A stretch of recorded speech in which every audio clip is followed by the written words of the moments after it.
में हम लोगों को बनाए रखना है। इसके लिए मैं बता दे रहा हूँ, चुनाव आचार संहिता लागू है।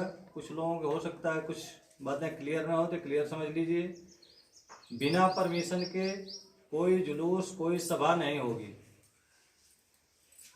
धारा 144 लागू है। 4 व्यक्ति ही एक साथ चल सकते हैं या एक जगह पे इकट्ठा हो सकते हैं।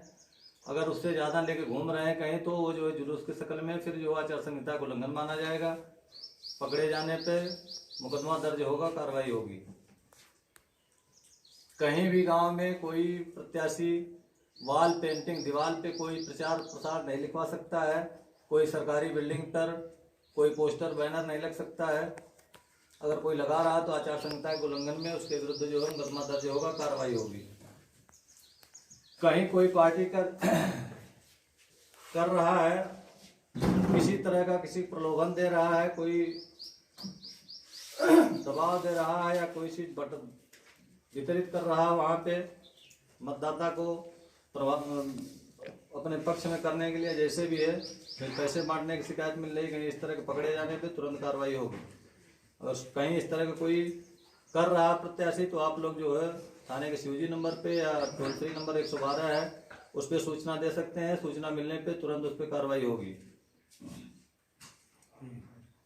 कहीं पर भी अगर एक प्रत्याशी के 2-3 लोग अगर हैं वहाँ पे, तो दूसरा जाके फिर वहाँ पे उसी घर पे अगर कोई गया है अपना बात कर रहा है, दूसरा नहीं, दूसरा जाके फिर वहाँ खुराफात किसी तरह का करे। इस तरह का जो है कोई कर रहा है, तो उसमें कौन अग्रेसिव है, कौन खुराफात कर रहा है, इसकी हम लोग जांच करेंगे, तुरंत कार्रवाई होगी।